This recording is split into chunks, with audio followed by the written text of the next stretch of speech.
জয় গুরু, জয় গুরু, জয় গুরু। শ্রী শ্রী ঠাকুরের লৌকিক বিদ্যা ও অলৌকিক শক্তি গ্রন্থ থেকে কিছু অংশ পাঠ করছি। আজকে আমরা জানব শ্রী শ্রী ঠাকুরের ভবিষ্যৎ দৃষ্টি ও অন্তর্যামিত্ব শক্তি সম্পর্কে। এই প্রবন্ধটি লিখেছিলেন জামশেদপুর সংঘের অন্তর্গত তারাপদ বসাক মহাশয়। তিনি লিখছেন, আমাদের ইলেকট্রিক ডিপার্টমেন্টে শ্রী সনত কুমার গুপ্ত বলিয়া এক যুবক কাজ করিতেন। শ্রী শ্রী ঠাকুরের নাম শুনিয়া দীক্ষা গ্রহণ মানসে হাওড়া পঞ্চাননতলায় শ্রদ্ধেয় ফণিদার বাসায় উপস্থিত হন। মনে হয় 1337 সালের প্রথম দিকে। শ্রী শ্রী ঠাকুরের দর্শন ও প্রণামন্তে উপবেশন করিলে শ্রী শ্রী ঠাকুর তাহাকে জিজ্ঞাসা করেন, কি উদ্দেশ্যে এসেছ? সনদদা দীক্ষা নেবার কথা বলেন।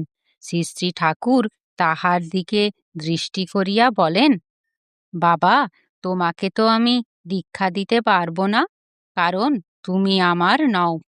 সনদদা উত্তরে বলেন, এখন তো আপনার আমি কেহ নই, দীক্ষা দিলেই তো আপনার হইয়া যাইব। শ্রী শ্রী ঠাকুর বলিলেন, তা নয়, আমার সম্প্রদায়ের মধ্যে তুলসীর মালা, তিলক এসব ধারণ কিছুই নাই। কিন্তু আমি দেখছি তোমার গলায় তুলসীর মালা, সর্বাঙ্গে তিলক মাখা। যদিও ওসব কিছুই তাহার দেহে ছিল না, শ্রী শ্রী ঠাকুর সূক্ষ্ম দৃষ্টিতে দেখেছিলেন। তিনি আবার বললেন, তুমি তো বৈষ্ণব গুরুর শিষ্য হবে, তোমার গুরু নির্দিষ্ট আছেন, আমি তোমার গুরু নই।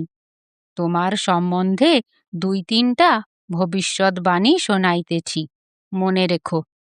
তুমি কোনো বৈষ্ণব গুরুর শিষ্য হবে। তোমার জীবন কোনো প্রসিদ্ধ বৈষ্ণব তীর্থে কাটবে, পরে তুমি বৈষ্ণব সমাজে গুরুগিরি করবে।